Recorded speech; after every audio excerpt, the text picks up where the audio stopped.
출애굽기 7번째 시간입니다. 출애굽기 5장 22절에서 23절의 말씀을 보겠습니다.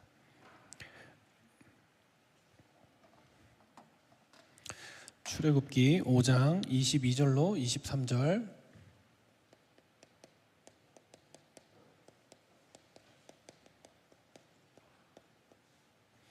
순종했는데 상황이 나빠질 때입니다.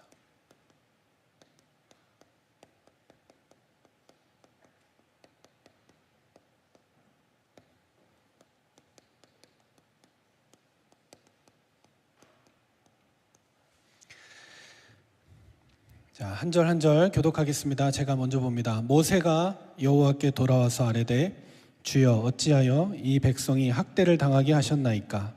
어찌하여 나를 보내셨나이까? 내가 바로에게 들어가서 주의 이름으로 말한 후로부터 그가 이 백성을 더 학대하며 주께서도 주의 백성을 구원하지 아니하시나이다. 아멘. 내용은 출애굽기 5장 전체의 내용인데 마지막 두 절이 이 내용의 핵심이 되는 부분입니다. 우리가 출애굽기를 계속 보고 있습니다. 모세가 할 수 있습니다. 또 하나님이 약속하시면 됩니다 하다가 또 안 됩니다 했다가 왔다 갔다 하다가 5장 1절에 보면 하나님의 언약을 붙잡고 바로에게 가서 말해라 했을 때 1절에 보면 그 후에 모세와 아론이 바로에게 가서 이르되, 결국은 뭐 했죠? 순종했습니다. 안 됩니다, 못합니다. 그러고 또 무심코 하려고 했다가 그것을 그대로 순종했습니다. 그게 바로 신앙인의 사명의 시작입니다. 우리가 사명자 그러면 열심히 있는 사람을 사명자라고 생각하는데, 진짜 사명자는 복음을 누리는 사람입니다. 하나님의 함께 하심을 직접 경험하고 그것을 체험하고 있는 사람. 한국교회가 너무 열심 위주다 보니까, 또 정성, 또 공로 사상 이런 게 워낙 강하다 보니까 교회에 열심히 나오고 열심히 헌신 봉사하고 목사님 잘 섬기고 이런 거를 우리가 사명자라고 생각했는데, 진짜 사명자는 하나님 앞에 서 있는 사람. 헌신하면 좋죠. 해서 나쁠 건 없습니다. 근데 헌신 못하더라도 하나님 앞에 진짜 서 있고 하나님이 주시는 응답을 누리는 사람. 진짜 사명이 뭐냐? 일 열심히 하는 게 사명이 아니고 순종하는 게 사명이에요. 하나님이 주시는 마음의 감동을 그대로 아멘 하고 순종하는 사람. 성경에 그런 사람 많았습니다. 특별히 누굽니까? 마리아 같은 사람. 마리아가 결혼도 안 하고 남자를 경험하지도 않은 여자가 아이를 낳을 것이다 약속했는데, 주의 여종이니 주의 뜻대로 하실 줄 믿습니다 라고 순종했잖아요. 왜 마리아일까요? 하고 많은 여자가 있는데 왜 마리아일까요? 마리아가 그런 사람이었어요. 절대 안 돼요. 무슨 일입니까? 이거 나 파혼당하면 어떡하려고요? 이렇게 거부하지 않고 하나님의 뜻이면 그대로 될 줄로 믿습니다 라고 순종했던 사람. 사명은 순종이 시작입니다. 그래서 모세와 아론이 순종한 것이죠.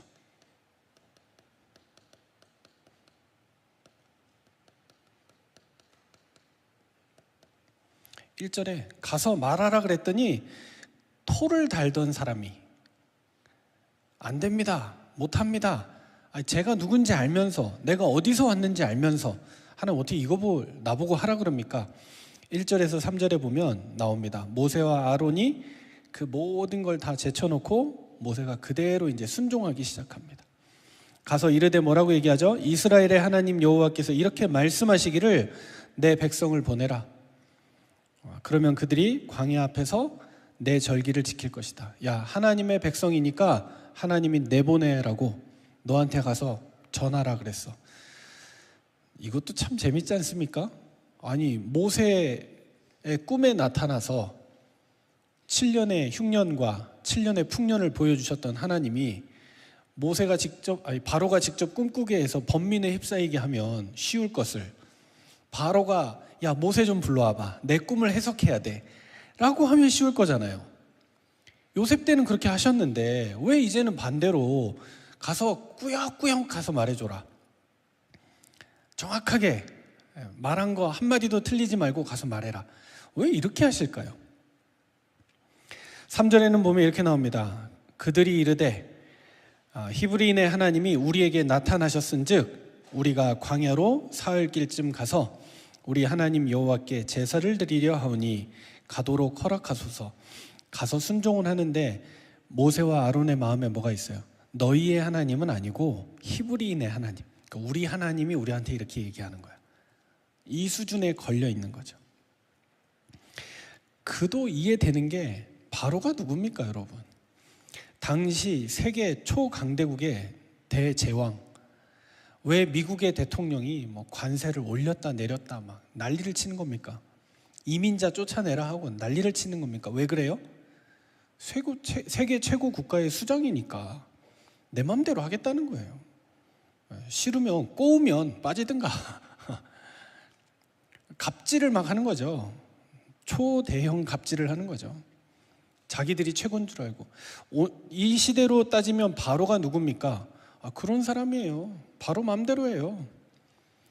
어느 정도예요? 바로가 우리가 말하는 그 파라오잖아요. 파라오는 신이에요. 왕이 아니고 인간이 아니라 왕 정도가 아니라 신의 영역에 들어간 사람. 태양신이에요. 그러니까 모든 생명의 근원이고 아버지라고 생각하는 존재. 그 앞에 섰는데 그러면 절대 권력자죠. 실제 인간의 권력도 가지고 있죠. 신의 대리자이죠. 그 신 자체죠. 그 앞에 가서 모세가 얘기하는데 여러분 인간적으로 이게 상대가 됩니까? 잽도 안 되는 자리에 가서 뭐 얘기를 해야 되니까 우리 복음 전하다 그런 일 경험하는 사람 많거든요. 가서 막 전도하는데 예수 믿어야 구원 받아야 되는데 그랬는데 세상에 그 하필 전도 대상자가 좀 재벌집 좀 멀찌감치 있는 집안 사람 먹고 사는 거 걱정 안 해도 되고 생활이 녹록한 사람. 그러니까 나는 이런 집에 살고 이런 정도의 생활 씀씀이를 가지고 있고 나에게는 재산이 이 정도 있는데 당신은 뭐 가지고 있습니까? 서울대 가면 전도하면 그렇습니다. 서울대학교에 가면 전도 방지 카드가 있습니다. 아세요? 하도 많은 단체들이 들어와서 전도하니까 당신은 인문학, 철학, 신학 책 중에 이러이러한 책들을 읽으시고 우리한테 와서 전도하십시오. 왜냐? 우리는 읽었습니다. 이거죠. 전도하러 갔다가 역으로 전도를 당하고 온다니까요. 복음 전하러 갔다가 내 안에 평안이 깨진다니까요. 예수 안 믿는 사람도 이렇게 좋은 집에 살고 좋은 차 타고 자녀들 다 좋은 대학 다니고 잘 성공했는데 복음 전하러 다니는 내가 왜 그 짓꼴을 하고 다녀야 되나? 이런 생각이 든다니까요, 현실적으로. 뭐가 안 바뀌면요? 운명이 안 바뀌면. 근데 지금 모세가 아론이 바로왕 앞에 가서 꼼짝없이 순종하고 말하지 않을 수밖에 없는 이유가 뭐예요? 운명이 바뀌었어요. 하나님께 이제 붙잡힌 인생이 됐어요. 그래서 세계 최고의 권력자 앞에 지금 뭐 가지고 갔어요? 지팡이 하나 가지고 가서 내 백성을 내보내라. 바로가 이 들을 때 이게 신빙성이 있는 얘기입니까? 국가의 권력에 어떤 국가의 재정에 유익이 되는 얘기입니까? 말도 안 되는 얘기를 하고 있는 거죠. 그러니까 바로는 뭐라고 받아들이느냐? 니네가 시간이 많아서 그러는구나. 일을 덜 했더니 덜 피곤해서 잠 안 자고 모여서 회의해가지고 해방시켜달라 이 얘기를 하는 거구나. 그래서 이제 노역을 강화하는 거예요. 예전에는 지푸라기 주고 진흙을 퍼다 주면서 벽돌 만들어라 그랬는데 이제는 지푸라기도 주지 마. 진흙도 니들이 알아서 구해와. 대신에 벽돌 숫자도 전혀 줄여주지 않을 거야. 이전에 만들던 만큼 만들어야 돼. 왜? 니들이 한가해서 그래. 좀 더 바빠져야 될 필요가 있겠어 라고 바로가 반응을 한 거죠. 자, 배경도 없고 군사력도 없고 어떤 협상할 카드도 없는 모세가 가가지고 바로왕 앞에서 얘기하고 전하는데 이 순종이라는 게 우리에게도 거의 그렇습니다. 해야 될 만한 거 하라 그러면 하죠. 근데 말도 안 되는 얘기를 해야 되는데 제가 그랬다니까요, 여러분. 겁이 없어가지고 우리 교회 대출해준 하나은행 대치중앙지점 지점장님 제가 찾아갔잖아요. 내가 뭐라고 찾아가가지고 우리 이자 좀 낮춰줘라. 너무 비싸다. 못 내겠다.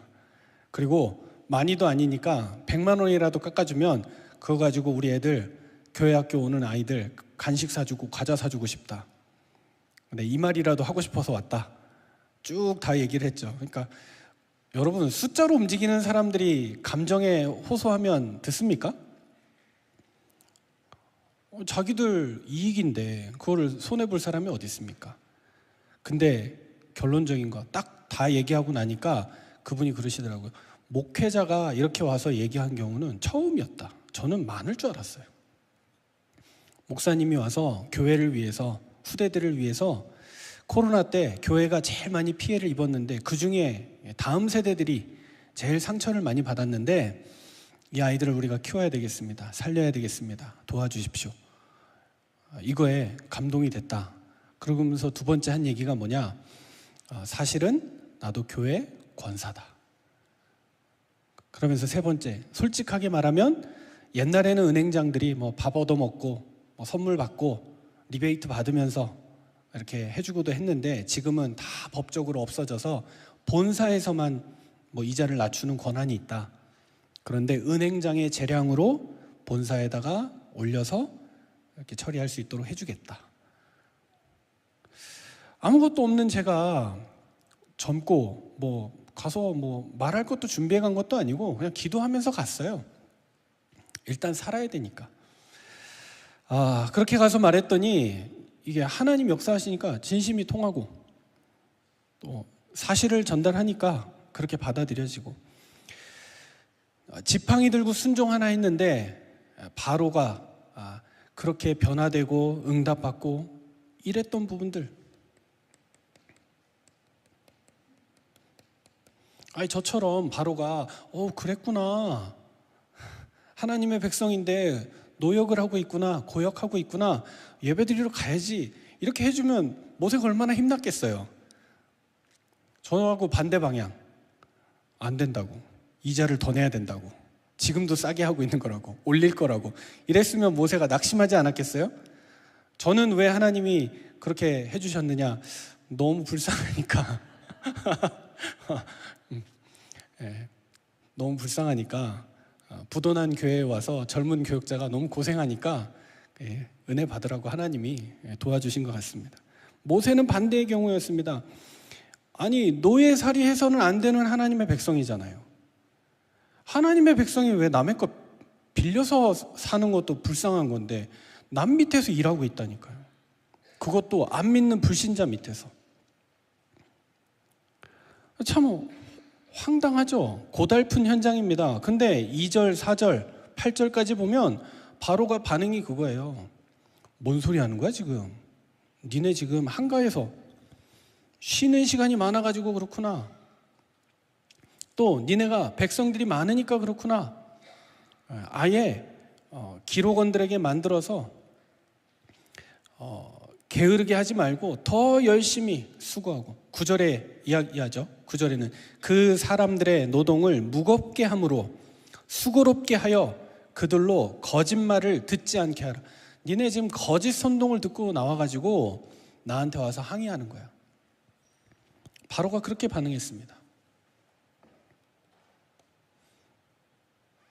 그래서 5절과 21절에 보면 어느 정도로 가느냐,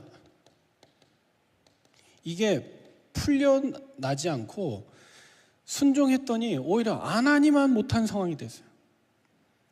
그러니까 이스라엘 백성들이 이제 원망이 터져 나오는 거예요. 야, 그때는 지푸라기도 주고 진흙도 주면서 벽돌 구우라 그래서 그것도 힘들었는데 지금은 지푸라기 우리가 다 해와야 되고 진흙도 우리가 다 찾아와서 없는 거에서 우리가 만들어야 돼. 더 바빠, 더 힘들어졌어.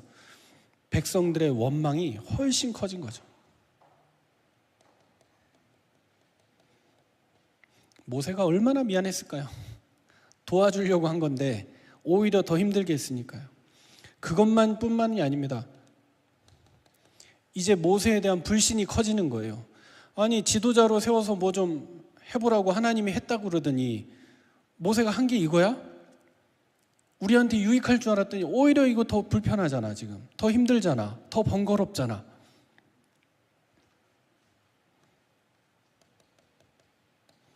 모세가 고립돼 버린 거예요.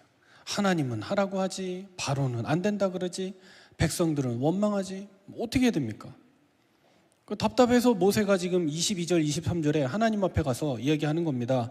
왜 하나님 나보고 가라 그러더니 가서 말했는데 왜 학대당하게 합니까? 이자를 낮춰줘야지. 왜 안 낮춰줍니까? 그 말 하는 거죠. 그러면서 어째서 나를 보냈습니까? 내가 안 간다 했잖아요. 처음에 가도 듣지 않을 거라고 얘기했잖아요. 하나님 알면서 모세는 그렇게 얘기하는 거죠. 근데 우리가 진짜 봐야 되는 건 뭐예요? 모세는 자꾸 이거를 실패라고 생각하거든요. 근데 이건 실패가 아니에요. 이거는 충돌이 일어났을 뿐이에요. 하나님의 뜻과 이 세상의 법과 충돌이 일어났을 뿐이에요. 우리 교회가 가고 있는 길도 마찬가지예요. 하나님의 분명한 계획이 있어요. 근데 우리가 이 땅에 지상의 교회에서 이 사명을 감당하는 데 있어서 부채도 있고 어려움도 있고 헌금도 모여야 되고 교회가 재정적으로 녹록하지 않고 빨리 성장하지도 않고 이런 부분들이 실패가 아니에요. 이게 정확하게 나오는 충돌 지점이에요. 그럼 뭐가 필요해요? 하나님의 역사가 필요해요. 저와 여러분의 기도가 필요해요. 장로님들이 순종하거나 교회의 사명을 감당하거나 많은 걸 해야 된다고 생각하지 마세요. 기도하면 돼요. 진짜 하나님이 하셔야 되는 시간표입니다 라고 붙잡고 기도하면 돼요. 그리고 조금만 순종하면 돼요. 교회의 흐름과 방향에 맞춰서 따라가면 돼요. 그것만 해도 하나님의 개입이 일어나는 거예요. 하나님은 이 일을 통해서 시작하시는 거예요. 저와 여러분이 지금 갈등하고 어려움 당하고 있는 지점 있죠? 그걸 뭐라고 생각하시면 되냐? 그게 지금 촉매의 역할을 하고 있는 거예요. 하나님은 하나님의 백성이 고역하는 거 원치 않으세요. 이 땅에 살면서 신앙생활 하면서 갈등하는 거 원치 않으세요. 그것 때문에 낙심하지 말고 그게 하나님이 개입하시는 도구가 되도록 저와 여러분이 응답받는 시작이 되기를 바랍니다. 그래서 사명의 시작이었는데 이게 하나님의 시작으로 바뀌는 거예요.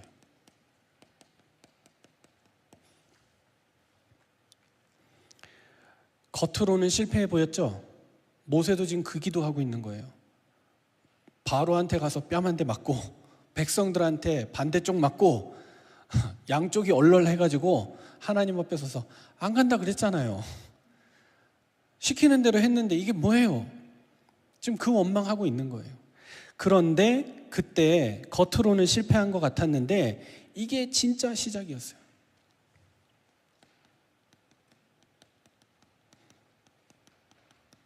모세의 예측은 아마 저처럼이었던 것 같아요. 가서 내가 진심을 얘기하면 받아주겠지, 들어주겠지, 이해해주겠지. 근데 모세는 예측이 응답을 못 받았어요. 오히려 실패했어요. 내 백성 내보내라 그러면 오케이 알겠어. 나도 하나님한테 똑같은 메시지 들었어. 그렇게 하자. 이렇게 할 줄 알았을 거예요. 그러니 갔죠. 근데 갔는데 정반대. 오히려 이스라엘 백성이 원망에 빠지는 상황. 우리가 사역을 시작할 때 그렇습니다. 사역을 시작하면 사람들이요 막 우리에게 반응할 것 같죠? 아니요, 반발해요. 그리고 거의 대부분은 무반응이 많아요. 가정에서 여러분이 믿음의 결단을 한다. 남편들이 막 화이팅! 할렐루야! 해줄 것 같습니까? 남편들이 뭐냐? 갈등을 일으켜요. 아내들도 마찬가지고요. 우리가 교회가 방향을 정해서 나가면 막 성도들이 너무 좋다, 할렐루야, 아멘하고 할 것 같습니까? 그런 부분도 있지만 실제로는 저항도 있고 반대도 있습니다. 어느 모임이나 무리에 가면 반드시 이런 상황이 있습니다. 뭐가 필요합니까? 영적 싸움이 필요합니다.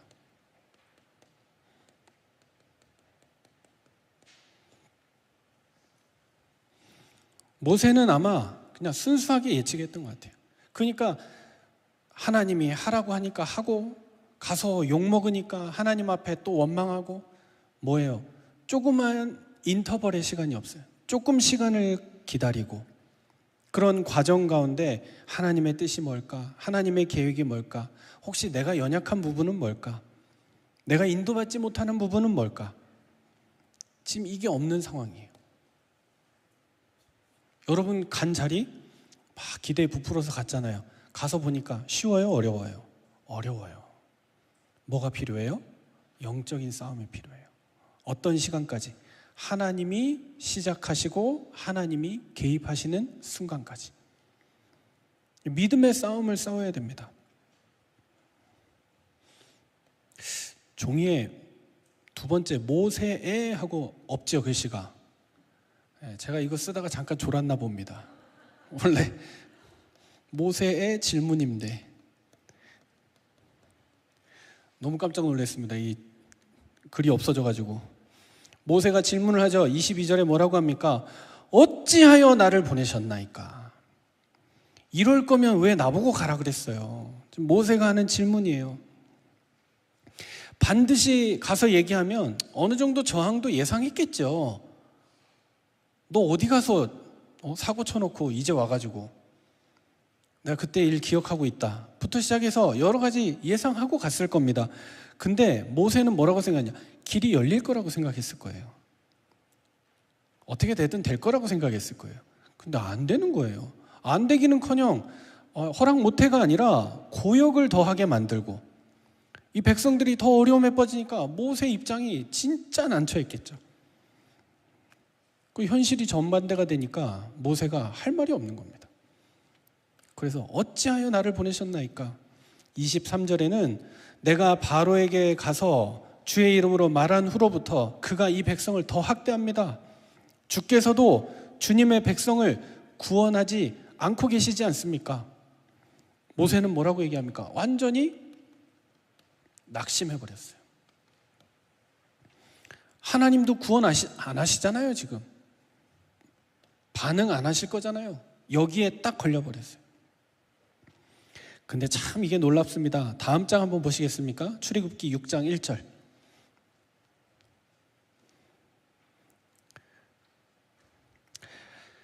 같이 한번 읽겠습니다. 여호와께서 모세에게 이르시되 이제 내가 바로에게 하는 일을 내가 보리라.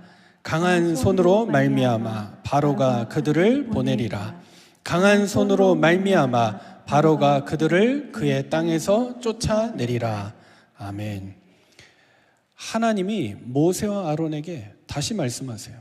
참 재밌다니까요. 아까 제가 얘기 드린 것처럼 바로가 그냥 꿈꾸고, 바로가 재수가 없어가지고 계속 고민하다가 모세 만나가지고 요셉처럼 또 꿈 해몽하고, 아 옛날에 왜 요셉이 그랬는데 지금 똑같은 역사가 일어났네 라고 하면 될 텐데, 하나님의 방법이 그게 아니에요. 왜 그러느냐?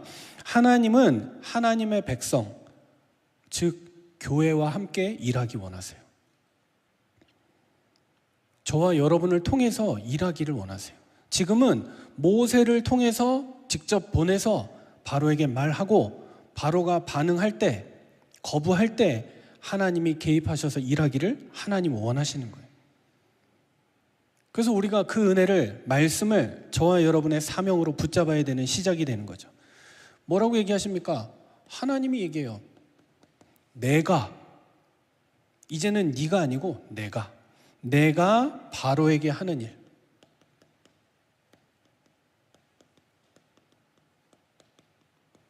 그것을 내가 보게 되리라.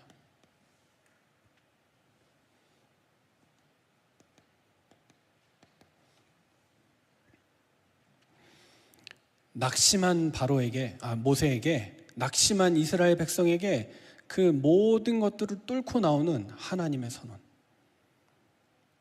우리가 할 수 있습니다. 그때 하나님 가만히 계세요. 우리가 순종했습니다. 하나님 응답하지 않으세요. 언제요? 우리가 안 됩니다 할 때. 나는 못하겠습니다. 나는 할 능력이 없습니다. 했는데도 안 됩니다 라고 할 그때가 하나님의 역사가 개입하는 시간표. 내가 할 수 있습니다 하면요, 저도 사역해봤지만 어지간한 사람들 도와주잖아요. 자기가 잘나서 잘 된 줄 알아요. 옆에서 열심히 기도해주고 사역해주고 도와주고 기도하면서 가이드해주고 코치해줬는데, 그래가지고 자녀들이 여기도 가고 저기도 가고 그러면 나는 되게 고마워할 줄 알았어요. 아니에요. 잘 되고 나니까 기억도 안 하더라고요. 모른 척 하더라고요. 오히려 물어보니까 자기 아들이 잘해서 잘한 줄 알더라고요. 사람 마음이 다 그렇구나. 목사님, 우리가 뭐 보답은 못해도 마음에 진짜 감사한 마음, 고마운 마음을 늘 잊지 않겠습니다. 사실 그 말만 한마디 해도 되는데 아니더라고요. 그래서 제가 사역하다 배웠죠. 망할 때는 건드리는 거 아니다. 철저히 무너지게 내둬야 된다. 하나님 마음이 그렇지 않을까 싶어요.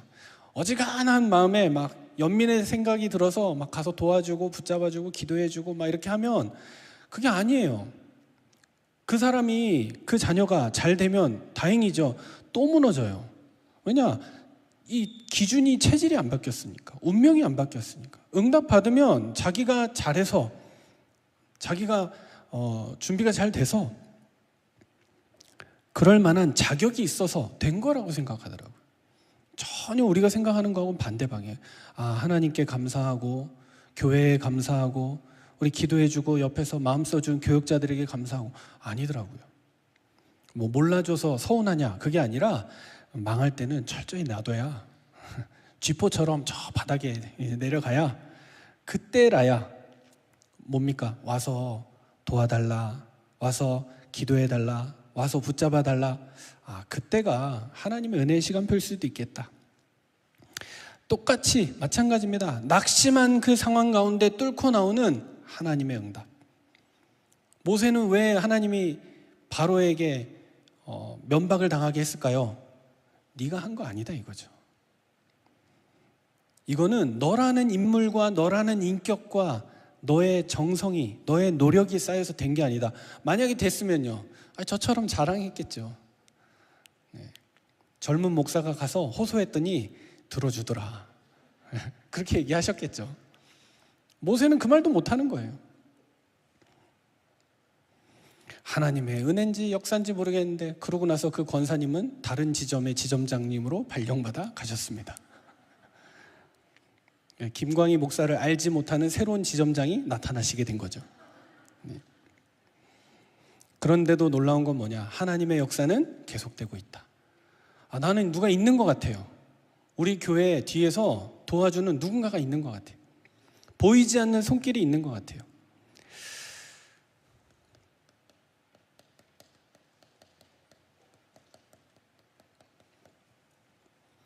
무엇을 말하는 겁니까? 10가지 재앙의 시작을 말하는 겁니다. 이건 뭐죠? 단순한 재앙이 아닙니다. 이집트가, 애굽이 완전히 체제가 붕괴되는 과정. 어느 정도요? 손 한 번 못 써보고 그대로 무너지는 거예요. 성경이 말하는 뭐죠? 하나님 떠난 자들의 삶의 상태. 잘 살고 대단하고 화려한 것 같죠? 근데 그 속은 다 병들어 있어요. 다 썩어 있어요. 벌레 먹고 있어요. 그래서 10가지 재앙을 통해서 애굽의 신들이 하나씩 무너지는 거예요. 아까 전에 제가 얘기했죠. 히브리의 하나님이. 아니요. 그런데 하나님은 거기에 제한받지 않으시고 전능하신 하나님으로 애굽의 모든 신들을 다 꺾어버리는, 그리고 유일하시고 완전하신 하나님으로 세워지는 과정. 모세가 지금 그 일에 쓰임받은 거라고요. 바로왕도 그랬어요. 그래, 니네 하나님, 나는 절대 권력을 가진 신, 신적인 존재, 내가 믿는 또 신. 나일강이 신이잖아요. 애굽은 모든 만물을 신으로 여겼기 때문에 그 안에서 살아가고 있는 거예요. 그러니 이게 박살 날 때마다 바로가 완악해지고 계속 반박했다니까요. 백성 데리고 나가라. 안 돼. 그래도 안 돼. 그래도 안 돼. 처음에는 거부했던 바로가 마지막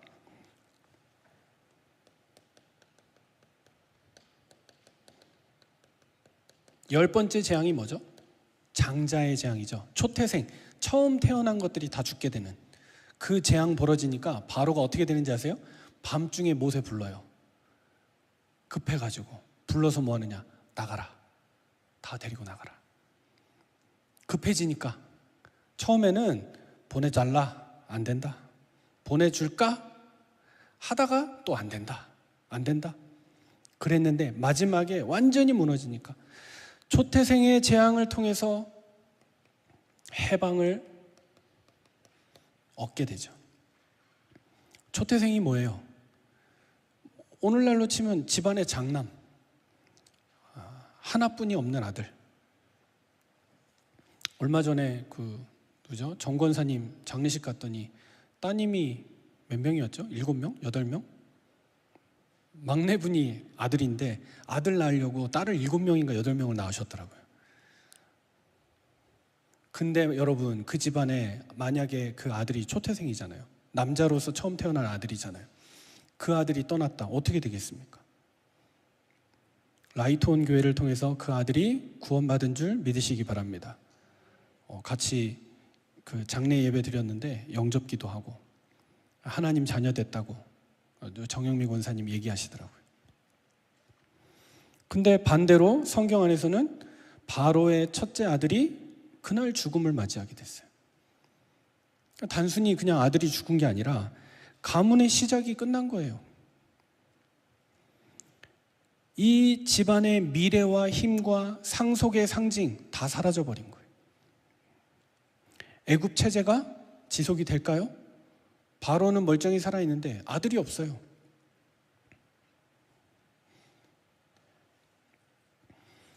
이스라엘 백성이 체험한 것은 무엇입니까? 10가지 기적.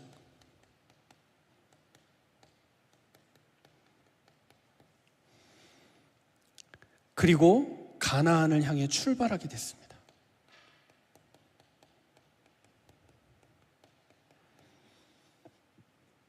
이게 하나님의 역사입니다.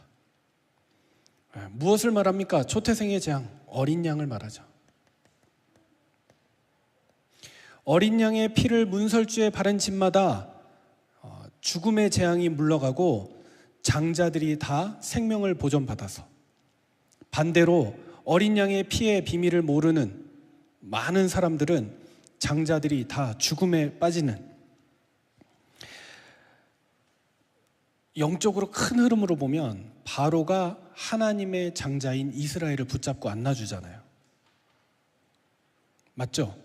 이스라엘 백성이 하나님의 장자잖아요. 사실은 첫 번째 부름받은 사람들이니까 그들을 바로가 붙잡고 안 놔주는 거예요. 그랬더니 하나님이 애굽의 장자들을 다 눌러버리는 거예요. 해방시키지 않으면 안 되도록. 무엇입니까? 복음 가진 자에게는 하나님의 역사가 함께한다. 어려움이 오고 고난이 오고 시련의 시간표가 찾아온다. 그게 다 과정이에요. 촉매제의 시간표 속에 저와 여러분이 있는 거예요. 속지 말라고요. 자, 특징이 뭡니까? 종에서 자유인이 되었어요. 이 자유를 어떻게 얻어요? 모세의 지도력으로, 백성들의 결집으로 얻어낸 게 아니라는 거예요. 하나님이 허락하신 거예요. 바로가 꺾여지니까 그 가정과 가문과 민족 위에 하나님의 역사가 임하게 됐다는 사실입니다. 문제는 몸은 빠져나왔는데 의식과 체질이, 수준이 아직 애굽에 머물러 있어요. 그래서 뭐가 자꾸 나오느냐? 운명은 바뀌었는데 자꾸 원망, 불평, 두려움이 그 안에서 나오는 거예요. 우리는 정확한 언약을 붙잡고 어린 양의 피, 예수 그리스도의 십자가, 그 비밀을 알고 있는 하나님의 사람들입니다. 이제 빠져나오는 거예요. 끝난 겁니다. 이제 하나님은 우리에게 말씀하십니다. 내가 바로에게 하는 일, 그것을 네가 보게 될 것이다. 뭘 말하는 거죠? 모세가 체험하도록 하시는 거예요. 네가 보리라. 저와 여러분이 신앙생활 하면서 해야 되는 게 뭡니까? 할 거 아무것도 없어요. 보기만 하면 돼요. 하나님의 역사하심을 보기만 하면 돼요. 우리가 눈을 열어서 하나님이 이렇게 응답하시는구나, 하나님이 이렇게 함께 하시는구나, 보기만 하면 돼요.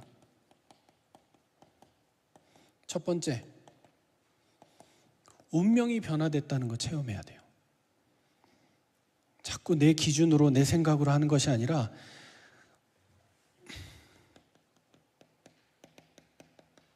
이사야 43장 1절에서 7절에 뭐라고 얘기하죠?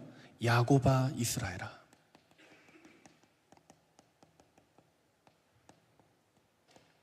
같은 사람인데 과거의 이름과 하나님이 주신 이름 두 가지 다 부르셨어요.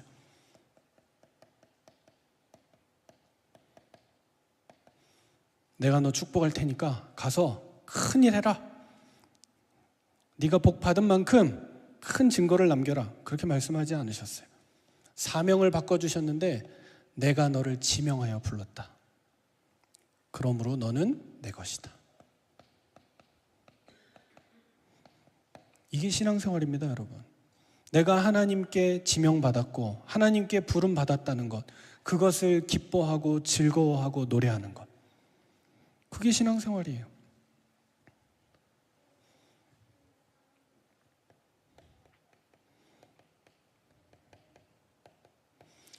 그러니 우리에게 뭐라고 말씀하세요? 두려워 말라 하시는 거예요. 아니, 정체성이 바뀌었는데요. 왜 자꾸 염려합니까? 왜 자꾸 걱정합니까? 염려할 시간이 있으면 기도해야죠. 하나님, 이 두려움도 하나님이 함께 하심이 더 강하게 나타나는 체험의 시간표 될 줄로 믿습니다. 내가 하나님 눈을 열어서 보기 원합니다. 회사에 가보세요. 여러분 일하는 일터에 가보세요. 이런 사람 저런 사람 많습니다. 근데 딱 내가 보고 싶은 사람만 보여요. 이제 다음 주면 대학교 개강하죠. 개강하니까 신입생들이 갔다 와서 그러더라고요. 목사님, 우리 교회 재벌집 3대 손주가 학교에 오고요. 걔는 뚜껑이 없는 차를 타요.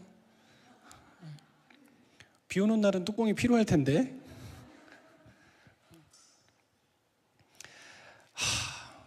뭐 저기 하버드를 가야 되는데 비행기 타기 싫어가지고 그냥 집 가까운 학교 오는 애들이 있고, 어떤 애는 막 교수님하고 막 벌써 뭐 아버지가 다 아는 친구 사이여가지고 뭐 인맥이 좋고, 다 보고를 들어보니까 야 기가 차더라고요. 저라도 그래 참 나는 능력이 없고 배경이 없는데 뭐 해줄 수 있는 게 없는데 어떻게 해야 되나 곰곰이 생각해 보니까 다 공통점이 있어요. 애들이 와서 하는 말이 공통점이 뭔지 아세요? 자기가 보고 싶은 것만 보고 왔어요. 난 돈이 없으니까 돈 있는 집만 보이고, 나는 능력이 없으니까 능력 있는 애만 보이고, 나는 인간관계 잘 못하고 연애를 못하니까 여자친구 있는 애들만 보이고, 좋은 남자친구 있는 애만 보이고, 그렇게 생각하더라고요. 우리에게 뭐가 있어요? 하나님이 함께 하세요. 낙심할 일이 아니에요. 그 사람들은 그 사람들의 가진 배경과 분위기대로 사는 거고, 나는 하나님의 자녀다운 응답을 가지고 사는 거죠. 길게 시간 지나서 보니까 마찬가지입니다. 네가 보리라. 우리를 지명하여 부르신 하나님이 저와 여러분을 이끄실 것입니다. 그러므로 순종했는데 상황이 나빠진다. 어떤 상황이에요? 기분이 나빠야 되고, 문제의식이 생기고, 갈등이 오고, 염려되고, 흔들리고, 아니죠. 더 끝까지 하나님을 신뢰하고 의지하고 나의 구원이 되시는 하나님께 모든 것을 맡기는, 모세처럼 염려, 불평 다 내려놓고 하나님의 인도를 받는 저와 여러분 되기를 주의 이름으로 축복합니다. 우리 종종 착각을 합니다. 우리는 사명을 직업이라고 생각하고 일이라고 생각하고, 또 내가 교회에서 맡은 헌신, 봉사라고 생각합니다. 그러나 하나님은 우리에게 사명을 주셨는데, 그 사명이, 저와 여러분에게 사명은 복음인 줄로 믿습니다. 복음의 은혜를 누려야 되고, 그 은혜 속에서 모든 것이 다 나오게 돼 있습니다. 그래서 다시 우리의 눈을 열어서 모든 것을 원점으로, 하나님이 정하신 원리로 그 은혜 가운데 들어가기를 원합니다. 기도하겠습니다. 살아계신 하나님, 은혜 감사합니다. 오늘 정확한 말씀과 은혜로 우리의 눈을 밝혀주시고 하나님을 바라보게 하시며, 하나님의 역사하심과 하나님의 손길이 우리와 함께하고 있음을 마음속에 중심으로, 확신으로 붙잡게 하심을 감사합니다. 우리 모든 성도들의 가는 걸음 위에 하나님의 나라로 임하여 주옵소서. 악한 흑암의 세력과 세상의 바로왕이 무릎 꿇는 하나님의 증거와 역사를 허락하여 주옵소서. 가는 곳마다 하나님의 기적이, 하나님의 생명의 역사가, 가는 곳마다 빛이 밝혀지는 라이트온의 응답이 일어나는 시간표 되어지도록 주의 성령으로 역사하여 주옵소서. 이 믿음 가지고 우리의 예물을 드리오니 주님이 기쁘게 받으시고 이 예물이 쓰이는 곳에 빛이 전달되는 하나님의 증거와 역사를 보게 하여 주옵소서. 주 예수 그리스도의 은혜와 하나님의 사랑과 성령의 교통하심이, 하나님의 언약에 순종하여 믿음의 길로 하나님이 역사하시는 응답의 시간표로 나아가며 상황이 나빠질 때에도 흔들리지 않고 언약의 중심을 가지고 사명의 응답을 가지고 나아가는 모든 하나님의 사람들 머리 위에 이제와 영원토록 함께 있을지어다. 아멘.